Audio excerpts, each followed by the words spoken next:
Dans 2 Timothée, chapitre 3, vous prenez le chapitre en question, la Bible dit, dans les derniers jours, il y aura des temps difficiles. Les gens seront égoïstes, fanfarons, amis de l'argent, ennemis des gens de bien. C'est-à-dire, quand tu es quelqu'un de bien, tu auras des ennemis.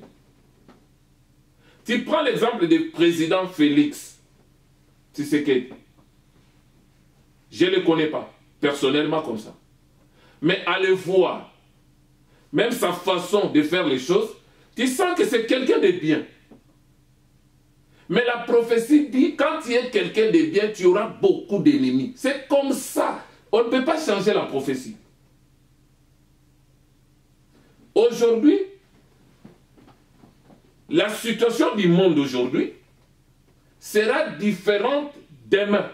C'est-à-dire le monde doit aller de mal en pire. Pourquoi? Parce que les 13 familles qui dirigent le monde, ils sont là pour préparer la venue de l'Antéchrist, de l'homme impie. Parce que pour que le monde applaudisse l'Antéchrist, il faut que le monde soit dans le chaos total. C'est à partir du chaos que l'Antéchrist va maintenant s'élever comme étant quelqu'un qui apporte la solution à l'humanité. Le combat que je peux par exemple demander à mes confrères congolais, c'est de lutter pour que le peuple retrouve le minimum possible. Quand je parle du minimum possible, c'est-à-dire à manger, à boire et à se vêtir. La Bible nous dit dans 1 Timothée chapitre 6, à partir du verset 7, vous descendez. Si nous avons de quoi manger et de quoi se vêtir, cela nous suffira. Nous devons lutter, ne fût-ce que pour avoir ça. Pourquoi je dis ça? Déjà, la politique de la RDC est très complexe. Tu ne peux pas comparer la politique de la RDC avec d'autres pays du monde. Tout simplement parce que la RDC, c'est le pays le plus riche du monde. Avec ses ressources, ces ressources représentent à peu près 65% des ressources mondiales.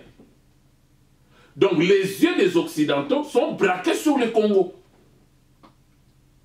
C'est-à-dire la réalité politique du Congo, vous ne pouvez pas le comparer avec la réalité politique du Rwanda, Burundi, Ouganda, tout ça. Non. Le Congo, c'est tellement complexe. Les yeux des Occidentaux sont là, braqués. Le Congo, en elle-même, elle peut nourrir le monde avec ses matières, avec ses ressources. Mais docteur, j'ai quand même envie de vous poser une question. Et je crois que là, étant donné que les fidèles internautes sont pendus à nos lèvres, pendant plusieurs années, justement par rapport au contexte de la RDC, les chrétiens et plusieurs confessions religieuses confondues ont prié, ont jeûné, parce qu'il y avait des guerres, parce qu'il y avait l'occupation. Ils ont prié pour avoir un président originaire de la RDC, et pourquoi pas chrétien de surcroît, mais c'est le cas. Mais n'est-ce pas là Dieu qui a répondu aux prières de tout un peuple? Merci pour ce que tu viens de dire là. Dernièrement, j'étais à Istanbul. On avait organisé une réunion là, synode. On devait prier vraiment pour la paix en RDC. C'était au mois de décembre, je crois, du 6 au 8 décembre. La requête, c'était quoi? Qu'il n'y ait pas le bain du sang au Congo pendant les élections. Que les choses se passent pacifiquement. De deux, que ce soit le fils du pays à la tête, on ne voulait plus de Kabila. C'est ce qui s'est passé. Bien que les gens peuvent dire, tel a été élu, il a été nommé, peu importe. C'est comme vous venez de dire, Dieu a exaucé la prière. Il n'y a pas eu bain de sang. Pourtant, Kabila, il a l'armée. Il pouvait aussi s'entêter. Il pouvait y avoir guerre civile. Mais Dieu a exaucé. Mais allez sur Internet aujourd'hui. Vous allez voir les mêmes Congolais qui demandaient qu'il y ait un fils du pays d'abord à la tête. Les restes, on verra après. C'est que nous voulons que ce soit d'abord le fils du pays. Mais tu vas voir tout, jusqu'aujourd'hui, les Congolais sont divisés. Ils sont divisés pourquoi? Puisque le Seigneur a répondu, le Seigneur a exaucé la prière. Pourquoi sont-ils divisés? Non, mais c'est pour dire, des fois, il y a des gens qui ne comprennent pas ce qu'ils veulent. C'est le problème de l'intérêt égoïste. La Bible dit au temps de la fin, 2 Timothée chapitre 3, les gens seront égoïstes, les gens seront fanfarons, parler beaucoup, les gens seront ennemis des gens de bien, les gens vont aimer le plaisir plus que Dieu, les gens seront amis de l'argent. Ça dit tout ça, c'est l'amour de l'argent qui est la racine de tous les maux. Et la Bible dit, quelques-uns en étant possédés, ils se sont éloignés loin de la foi. Des fois, on ne sait pas ce qu'on veut. Mais peut-être qu'ils ont aussi le sentiment que cette réponse qui vient de Dieu a été un peu écornée parce que ça n'a pas été Fayoulou, qui semble-t-il avait, selon les témoignages de quelques-uns, avait pris de l'avance sur Félix Tshisekedi et que c'est finalement lui qui a été élu, mais par rapport à des négociations, des tractations faites nuitamment, eh ben, c'était Tshisekedi et pas Fayoulou. Et donc, certains Congolais ont justement le sentiment que la victoire n'est pas vraiment à 100%, mais... Non, mais je comprends ce que vous 40%, ce que tu dis. on va dire 40%. Le problème, je vais décourager beaucoup de gens aujourd'hui. Parce que si c'était Fayoulou, peut-être que...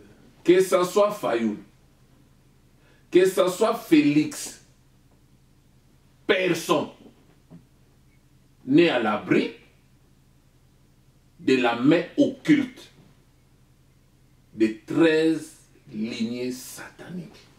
Donc tu vois, ça dit, même ici, en Europe, les élections que nous faisons là, c'est des mascarades. C'est eux qui décident qui ils veulent mettre. C'est comme quand quelqu'un marche. Vous avez deux jambes, gauche-droite. C'est une alternance. Si la jambe gauche prend le pouvoir, droite est en arrière. Demain, ça sera droite. Après, demain, ça sera gauche. Mais tous, ils vont dans la même direction. Leur objectif, préparer la venue de l'Antéchrist. Même pour eux qui sont chrétiens, parce que ce soit Martin Fayoulou ou Félix Tshisekedi, les deux sont chrétiens. Ils fréquentent régulièrement l'Assemblée, ils sont assidus. On a vu des vidéos où on voit les deux dans l'Assemblée prier. Donc leur foi n'est plus à prouver. Ce sont vraiment des vrais chrétiens. Non, je comprends. Tu sais, le problème aujourd'hui, c'est quoi? Parce que nous devons comprendre la prophétie biblique et maîtriser les réalités politiques. Exact. Tu peux être chrétien avec des valeurs chrétiennes. Tu es à la tête d'un État. Mais tu seras confronté à des réalités qui vont compromettre ta chrétienté. C'est-à-dire des réalités qui vont compromettre ta chrétienté. Nous avons vu avec David, l'homme selon le cœur de Dieu, mais parce qu'il a envié la femme de son frère, il voulait que voilà, les choses passent comme il voulait. Comme ça ne devrait pas passer, il était dans l'obligation de faire assassiner Uri. C'est là que nous disons que la politique, c'est un terrain hostile. Maintenant, le problème c'est quoi? Quand tu comprends comment fonctionnent les choses selon la prophétie, déjà, la Bible dit dans Apocalypse 17, on peut lire. Fidèles internautes, nous allons lire dans Apocalypse 17. Ils peuvent noter le verset 1er jusqu'au verset 18. Voilà, donc le verset 1er au verset 18. Je peux lire rapidement. Oui. Écoute ce que dit la Bible. Puis, un des 7 anges qui tenait les 7 coupes vint et m'adressa la parole en disant, viens, je te montrerai le jugement de la grande prostituée. Là, on voit la religion. L'Église catholique romaine. Amen. Qui est assise sur les grandes eaux. Les eaux, ce sont des peuples, des foules, des nations, c'est-à-dire, il a la suprématie, un peu tout ça là. C'est avec elle. C'est avec cette prostituée-là. Là, on voit Vatican. C'est avec elle que les rois de la terre se sont livrés à l'impudicité. C'est du vin de son impudicité que les habitants de la terre se sont enivrés. C'est cette femme-là, la grande prostituée. Il a enivré tous les rois de la terre. Quand on parle des rois de la terre, je vois les chefs de l'État, les présidents de chaque pays. C'est ça la prophétie. C'est-à-dire, si tu demeures chrétien, dans ta fermeté, tu n'adhères pas dans leur confrérie, ils vont tout faire pour t'assassiner, pour que celui qui sera là soit d'abord leur frère dans la confrérie occulte. C'est pourquoi tu vas voir dans la réalité politique, par exemple, même ici, on peut passer devant la télé, on fait des débats contradictoires. Parce que moi, je me dis, je suis de gauche, toi, tu dis, tu es de droite. On fait des débats contradictoires. Ça, c'est pour endormir le peuple. Mais la nuit, nous sommes dans nos réunions occultes. La nuit, nous sommes frères. Mais devant les gens, on peut faire des débats pour tromper la vigilance. C'est comme ça que la politique marche. C'est pourquoi j'ai dit, notre rôle à nous, serviteurs, c'est d'accompagner ces gens-là. Mais malgré que nous allons les accompagner, nous n'allons pas changer grand-chose. Pourquoi? Parce que l'Éternel a déjà parlé que les choses doivent aller dans ce sens-là. Mais docteur Saint, juste pour ne pas vous couper, mais pour faire comprendre aux fidèles internautes, donc si nous comprenons bien votre discours, mais c'est le fatalisme. C'est-à-dire que c'est une peine perdue pour ceux qui ont mis leur espoir en Martin Fayulu. C'est une peine perdue pour ceux qui ont mis leur espoir en Félix Tshisekedi. C'est pourquoi j'ai dit... Donc ce n'est pas la peine de mettre l'espoir en se disant que celui-ci, comme il est chrétien, il va tout changer. Écoute, vous allez me rappeler pour revenir sur ce texte-là. Oui. Apocalypse 17. Tu sais, en économie, pour monter une entreprise, ça, ce sont des réalités que nous, Africains, nous avons du mal à percer et à saisir. Quand vous voulez monter une société, il y a des associés. À supposer, les premiers associés, apporte un apport en nature, ça peut être un terrain, ça peut être une terre, une portion de terre. Le deuxième associé apporte par exemple un apport en numéraire, c'est-à-dire ça peut être l'argent, ça peut être un chèque. Le troisième associé, il apporte ce que nous appelons l'apport en industrie, les infrastructures, la connaissance technologique de la chose. Les trois sont des associés. Ça veut dire quoi? Nous, le Congo, la RDC, nous avons la terre. Notre sol égorge beaucoup de ressources minières. Mais maintenant, nous n'avons pas l'apport en numéraire. Nous n'avons pas l'argent. Mais nous avons les ressources. Nous n'avons pas les infrastructures. Nous n'avons pas la connaissance technologique de la chose pour mettre ces ressources en valeur. Maintenant, qu'est-ce qu'il faut faire pour monter cette société-là?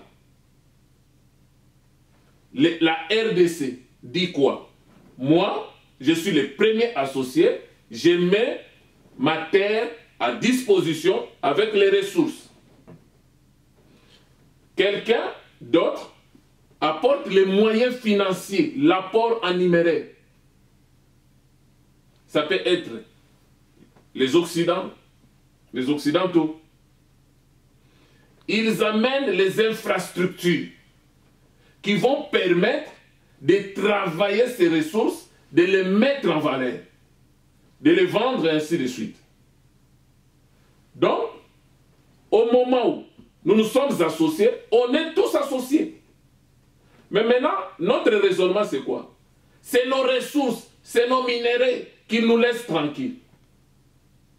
À supposer qu'ils nous laissaient tranquilles. Vous avez les coltans. Vous savez comment fabriquer les portables avec?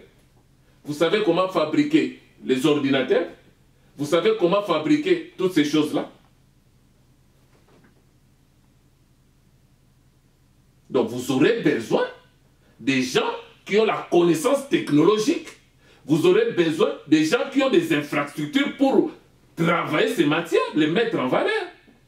C'est pourquoi notre lutte à nous Congolais, nous devons lutter pour que les partages soient équitables. C'est ça la lutte. La lutte, c'est quoi? Que les partages soient équitables. J'ouvre une parenthèse. Si aujourd'hui, l'ex-président Kabila a des problèmes avec les Occidentaux, vous savez pourquoi? Pourquoi? C'est parce qu'il a demandé qu'on puisse revoir les codes miniers. Donc c'est pour dire, ce que vous prenez, c'est trop. À supposer les Occidentaux, par rapport à votre matière, ils prennent 80%. Et on vous donne 20%, ce n'est pas suffisant. C'est là où nous disons, nous ne pouvons pas lutter pour dire que Congo devienne le paradis terrestre. Ça n'arrivera pas. Arrêtons de rêver. Que ce soit Félix, que ce soit Fayoulou, personne ne peut amener le Congo à cet état-là. Parce que la Bible dit, dans les derniers temps, il y aura des temps difficiles. Il y aura des guerres en divers lieux, il y aura des famines, il y aura des tremblements de terre. C'est-à-dire, une nation se lèvera contre une autre, un peuple contre une autre. C'est-à-dire, c'est ça. C'est la prophétie biblique dans Matthieu 24. C'est-à-dire, on ne peut pas combattre la prophétie.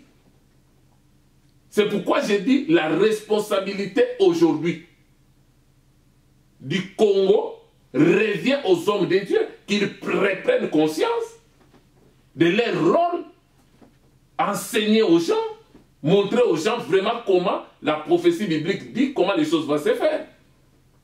Les gens sont dans l'illusion. Au moment de la zaïrianisation, on avait des Belges. Mobutu avait décidé un jour, il faut que les Belges là partent chez eux. Les Belges sont partis, on les a chassés.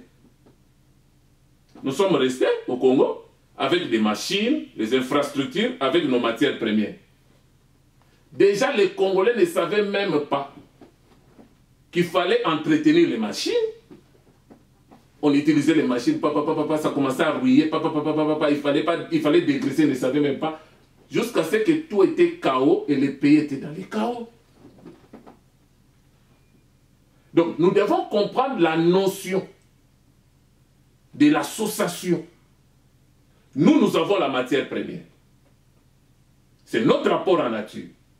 Vous avez l'apport en numéraire, vous avez l'argent. Les autres, ils ont les infrastructures. On doit maintenant faire une répartition équitable. C'est-à-dire, la lutte africaine aujourd'hui doit être une revendication des partages équitables pour dire, toi, tu n'as pas amené les minéraux, mais toi, tu as amené les infrastructures. Toi, tu as amené la connaissance, toi, tu as amené l'apport en numéraire, les chèques, l'argent, tu as mis à disposition pour qu'on arrive à réaliser ça. Et à la fin, chacun doit se retrouver. Ce n'est plus de l'injustice que vous prenez plus, nous moins, non. C'est là où doit résider notre lutte. Mais tout en sachant que la prophétie biblique doit se réaliser.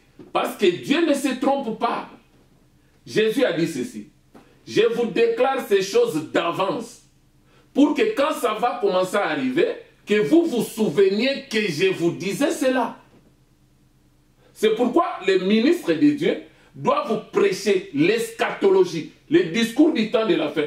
Montrer au peuple comment va le monde.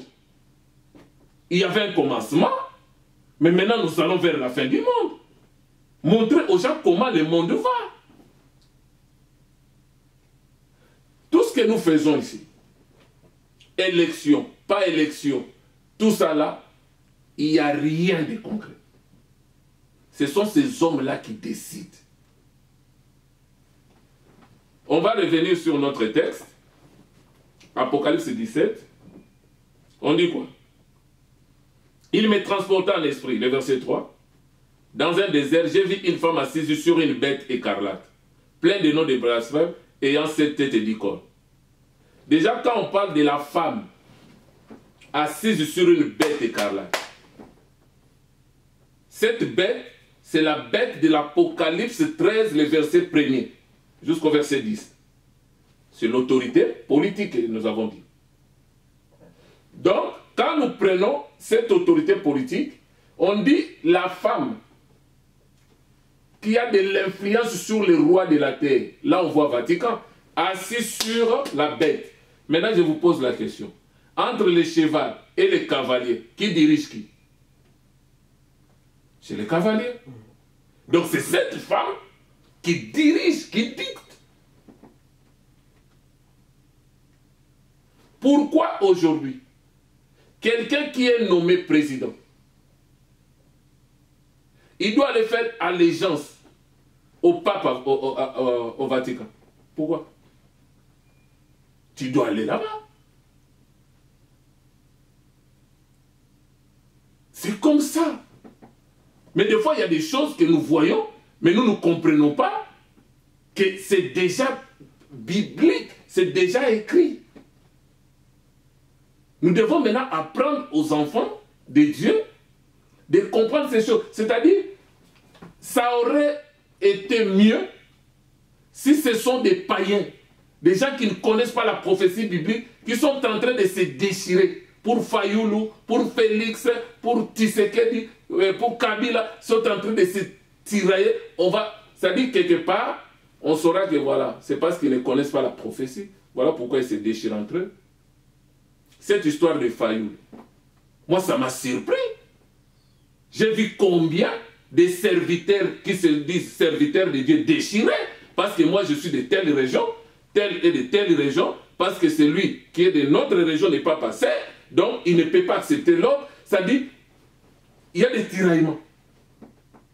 Mais on se dit serviteur, on se dit chrétien. Vous avez dit que les deux prient dans une même église. C'est ça, c'est bien ça. Voilà, ils prient deux dans une même église.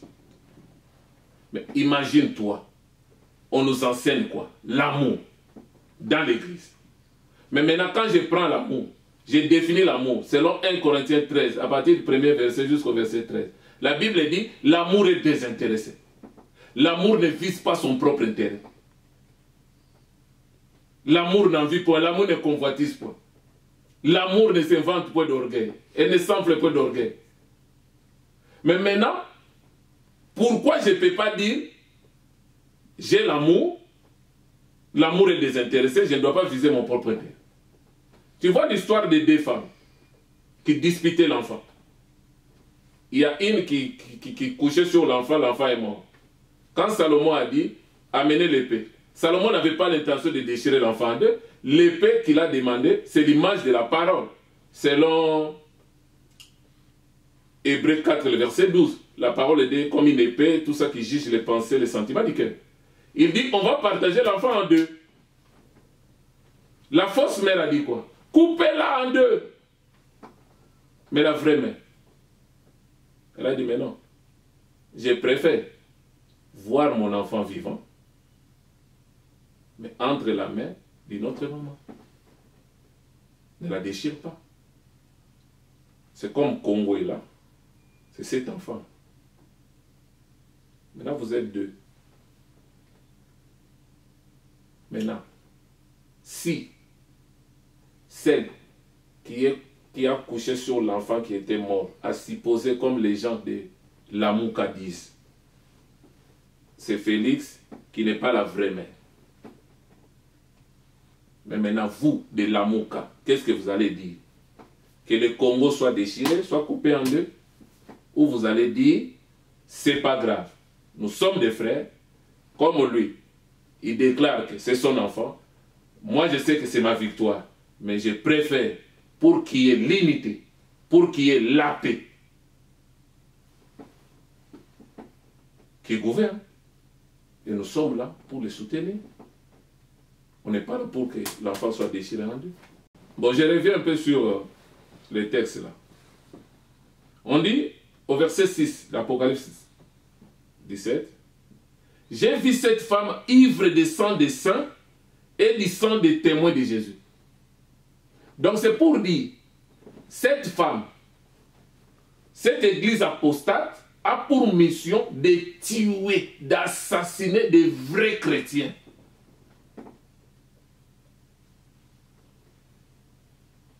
Là c'est quoi? C'est l'église qui détruit l'église. Parce qu'aujourd'hui nous avons les conflits congolo-congolais. Divisons les Congolais, qu'ils se déchirent entre eux. Et les gens qui vous ont divisé, ils se retirent, ils vous regardent. Ils regardent. En la voyant, je fus saisi d'un grand étonnement. Et l'ange me dit, pourquoi tu t'étonnes-tu? Je te dirai le mystère de la femme et de la bête qui la porte, qui a les 7 têtes et 10 cornes. La bête que tu as vue était, elle n'était plus, et elle doit remonter à l'abîme et aller à la perdition. Déjà là, on voit la renaissance, voilà, de l'Union européenne, tout ça là. C'est ici l'intelligence qui a de la sagesse. Les 7 têtes sont les 7 montagnes sur lesquelles la femme est assise. Quand vous prenez la situation géographique de la cité du Vatican, c'est situé sur les 7 collines. Donc là, c'est tout un enseignement, mais on n'a pas le temps par rapport à ça. Les 10 cornes que tu as vues, ce sont les 10 rois, tout ça, on passe. Les 10 quoi? Voilà. Le verset 13. Écoute ce que dit la Bible. Ils ont un même dessein. C'est-à-dire, que tu sois de gauche, que tu sois de droite, extrême gauche, Lamouka, Cash, FCC. Peu importe ta tendance politique, la Bible dit quoi? Ils ont tous un même dessein. Ils donnent leur puissance et leur autorité à la bête.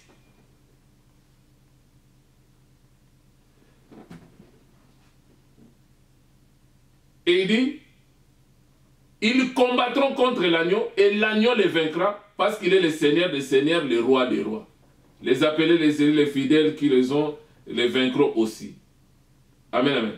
Donc, ils ont un même dessein. C'est comme quelqu'un qui marche Gauche, droite. C'est ça l'alternance.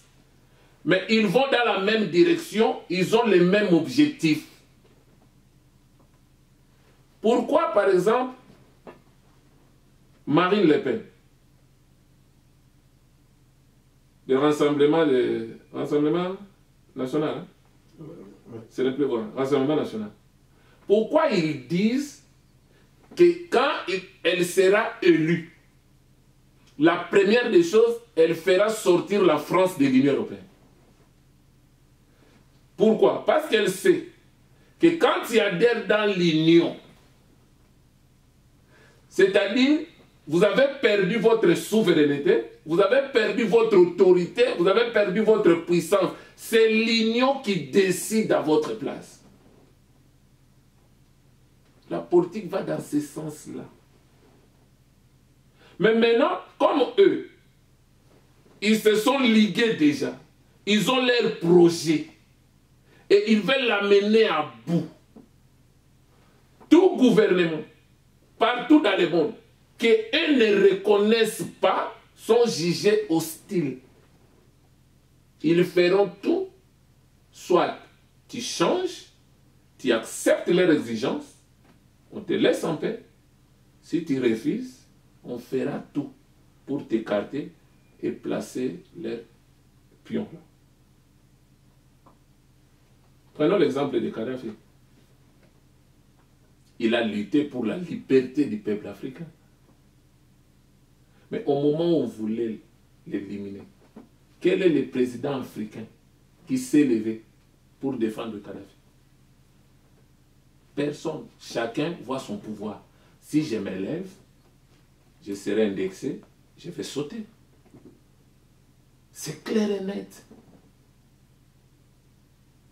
Quand tu prends le problème de France CFA, qui bat de l'aile actuellement, le ministre italien a dit, si aujourd'hui nous avons l'immigration, et la porte de l'immigration, c'est notre pays, Italie, nous sommes inondés, il faut que la France arrête de coloniser l'Afrique avec les francs CFA.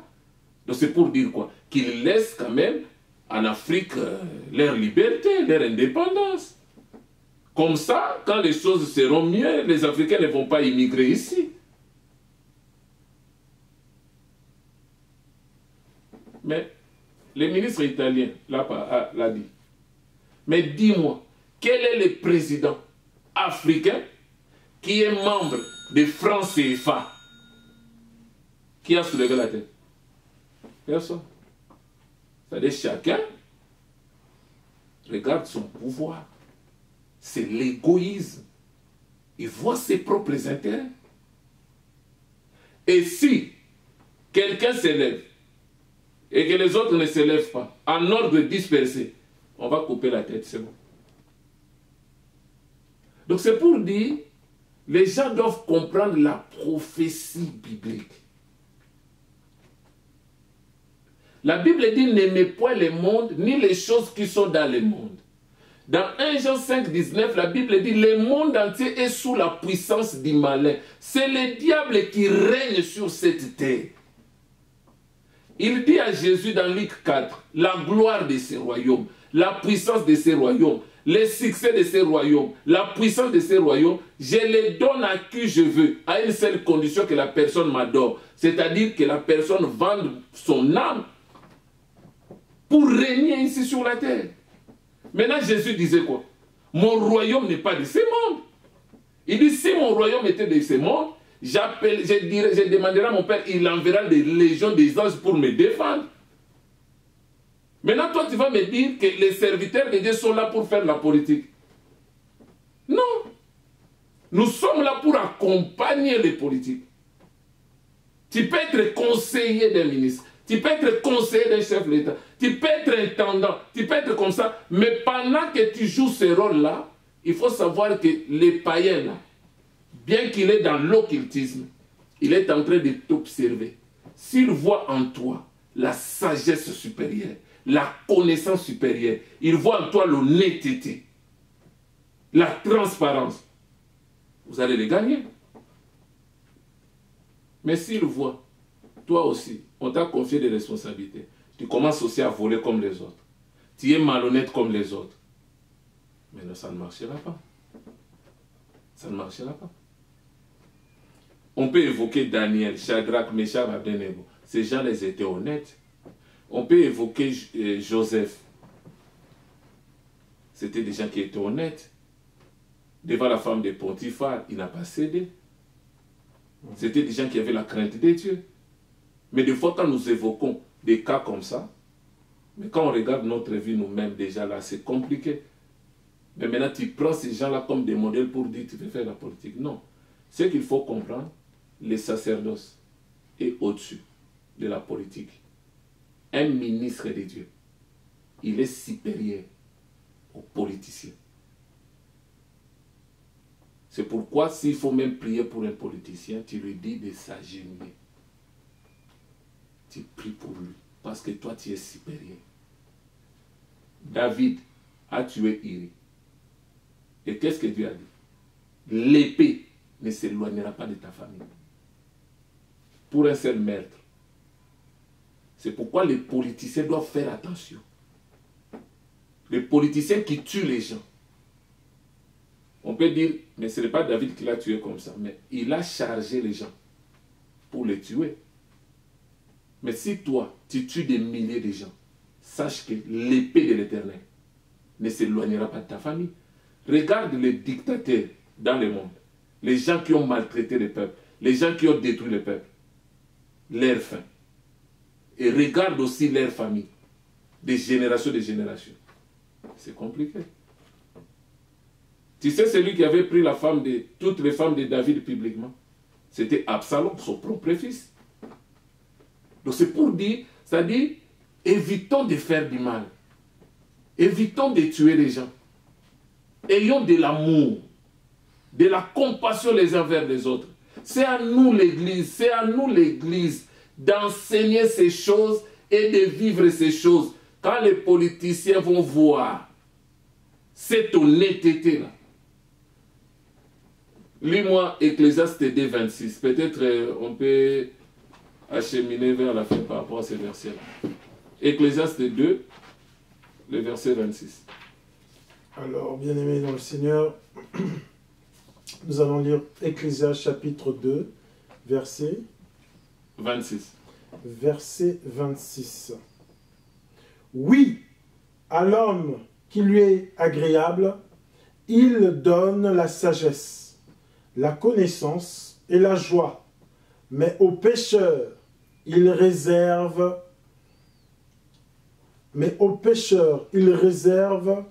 la tâche de récolter et d'amasser des biens afin de les donner à celui qui est agréable à Dieu. Amen. Amen. Cela aussi, c'est de la fumée et cela revient à poursuivre le vent. Dans d'autres versions, on dit vanité de vanité. Vanité de vanité. Maintenant, Salomon, lui qui avait la sagesse de Dieu, lui qui a dirigé le peuple de Dieu, il nous dit, à l'homme qui est agréable à l'Éternel. Or, qui est agréable à l'Éternel? C'est celui qui a la foi en Dieu. Hébreux 11, le verset 6. Sans la foi, nul ne peut lui être agréable. Maintenant, à nous, enfants de Dieu, qui sommes agréables à l'Éternel, qui avons la foi en Christ, qu'est-ce que Dieu nous a donné comme richesse? Il dit, la sagesse, la connaissance, ou la science dans d'autres versions, et la joie, frère.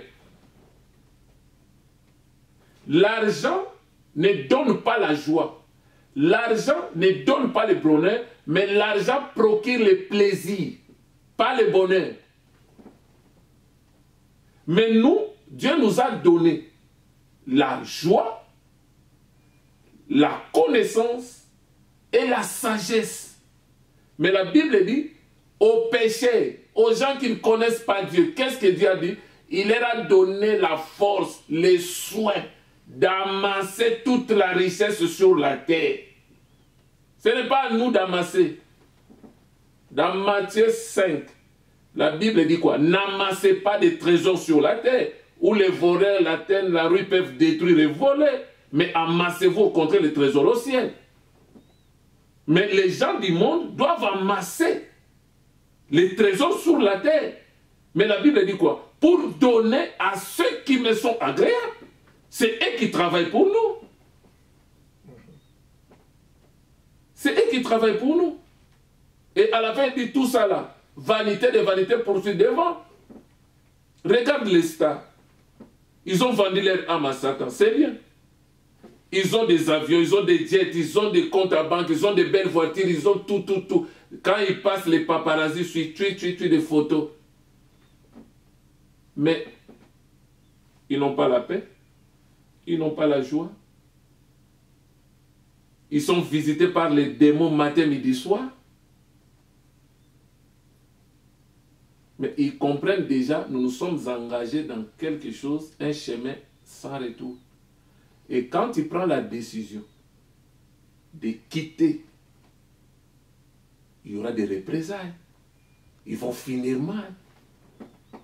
Ils vont faire la prison, on va triquer, on va susciter même des dossiers. Tu es violeur, tu es vendeur de drogue, des choses comme ça. Et on va geler tes biens, tes affaires. C'est-à-dire, on va te réduire. Pour dire quoi? Tu ne peux plus nous quitter, tu restes là. Et le monde, Dieu a voulu que ça soit ainsi. Ce sont ces 13 familles-là qui tirent les ficelles, qui nomment, qui révoquent. Tout gouvernement qui n'est pas en leur guise, ils éradiquent pour placer leur pion. C'est comme ça. Mais maintenant, on ne peut pas dire, comme il en est ainsi, croisons les bras, laissons voir des choses. Non. C'est-à-dire, nous devons lutter. Notre lutte, c'est quoi? C'est pour essayer de rehausser le niveau de partage, que le partage soit quand même équitable. Parce que d'un côté, qu'on le veuille ou pas, nous sommes des associés. C'est comme ça que le monde fonctionne. Et nous devons aussi enseigner au peuple de Dieu d'enlever l'espoir pour dire demain nous aurons un monde meilleur. Non. C'est la théorie du chaos. La crise économique, la crise financière que nous avons aujourd'hui, c'est créé, c'est provoqué par ces 13 familles. Et ils ont des milliards. Quand tu prends par exemple la famille Rochard, la famille Rockefeller, ils sont dans les plus de 135, dans les 350 000 milliards. C'est comme ça. En 99 pour passer au nouvel an de 2000. C'est un petit témoignage. J'étais à Chikapa. À l'époque, j'étais dans le business des diamants. J'ai servi aussi l'Éternel, tout ça. J'avais reçu un blanc, M. Itiragen. J'ai parlé avec lui, j'ai discuté, tout ça. Il m'a dit ceci. Il dit, si vous venez chez nous, c'est-à-dire en Europe, chez nous, il n'y a pas d'argent. L'argent, c'est chez vous, là. Mais si tu viens chez nous, fais tout pour apprendre. Ne fût-ce qu'un métier. Spécialise-toi dans un domaine. Après, reviens dans ton pays pour exploiter. Mais maintenant, il m'a dit, tu sais, moi, parce qu'il était quand même vieux déjà, hein, il dit, là maintenant, je viens pour travailler pour ma 3e génération. C'est-à-dire, j'ai déjà travaillé, j'ai déjà assuré l'héritage de la 1re génération de mes enfants, des enfants de mes enfants. Maintenant, je travaille pour les enfants de mes enfants. Après, à un moment donné, il m'a dit, tu sais, votre pays, c'est un scandale géologique. Moi, je t'explique, toi. Il dit, vous avez tout. Tous les minéraux. Il dit, quand vous regardez au ciel, tu vois tout ça là, ce ne sont pas tous des étoiles. C'est des satellites.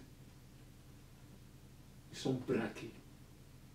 Et votre pays est contrôlé 24 heures sur 24. Moi, j'ai dit, mais pourquoi c'est Médine? C'est parce que les yeux des Occidentaux sont braqués ici. Vous savez tout. Mais économiquement, c'est le pays le plus riche du monde, mais le peuple est pauvre. Donc notre lutte, que nous puissions avoir des responsables, quand bien même les Occidentaux vont avoir leur part, et qu'eux aussi vont avoir leur part, qu'ils se souviennent quand même du peuple. Pour que le peuple puisse avoir les minimums possibles. Et le minimum, c'est ce qu'il nous dit la parole. Si tu as de quoi manger, de quoi te vêtir, cela te suffira. Parce que quand tu commences à manquer à manger et de quoi se vêtir, là tu es dans la pauvreté extrême. Là, la Bible condamne. Mais au moment où tu trouves à manger, de quoi te vêtir, c'est déjà bon. C'est déjà ça le minimum qu'il faut. Et c'est ce que nous devons montrer aux enfants de Dieu, au peuple de Dieu, aux Congolais, que par rapport à la prophétie biblique, si les gens contestent, ils remettent en cause ce que je suis en train de dire par rapport à la prophétie biblique, la manière dont les choses vont aller. Ils finiront par me donner raison plus tard. Parce que ce qu'il faut comprendre, il faut que l'Antéchrist vienne au moment où le monde est chaotique. C'est pourquoi la Bible dit, quand l'Antéchrist va maintenant commencer son règne, il va arrêter toutes les guerres, il va faire semblant de restaurer la paix au monde, de libérer les choses. C'est là la Bible dit dans 1 Thessaloniciens, quand les hommes diront paix et sûreté, c'est alors qu'une ruine soudaine les surprendra tous, comme les douleurs de l'enfantement qui surprennent une femme enceinte. Donc nous sommes lumière du monde, celle de la terre, selon Matthieu 5. Nous devons toujours éclairer, en tant que celle de la terre, donner goût aux politiciens, qu'ils comprennent que malgré que nous n'avons pas peut-être Jésus, nous n'avons pas peut-être Dieu, nous sommes peut-être dans l'occultisme, nous sommes dans ces choses-là, mais qu'ils voient en nous de bonnes œuvres. Pour que quand ils seront visités un jour, qu'ils glorifient l'Éternel. Amen. En tout cas, peuple de Dieu, fidèles internautes, fidèles téléspectateurs, nous avons été édifiés. Hein, c'était un sujet très très enrichissant. On aurait bien voulu rester beaucoup plus longtemps. Mais voici, le temps qui nous est imparti arrive à son terme. Alors, bien-aimés fidèles internautes, fidèles téléspectateurs, vous pouvez réagir, comme vous avez été nombreux à réagir sur les numéros précédents. En tout cas, vous avez été très très nombreux à réagir. Alors, comme on a dit les fois dernières, vous avez le droit de réponse, mais je vous en prie, restez courtois, point n'est besoin de faire dans l'invective. Alors, que Dieu vous bénisse, et nous vous donnons rendez-vous au prochain numéro. Docteur Saint, merci. Merci, que Dieu vous bénisse pour ces éclaircissements. Amen, amen. Alors, à la manœuvre, comme d'habitude, l'ancien Sébastien, qui est au four et au moulin, et qui fait tout pour que ces images vous parviennent avec une qualité impeccable. Que Dieu vous bénisse. À très bientôt. Au revoir.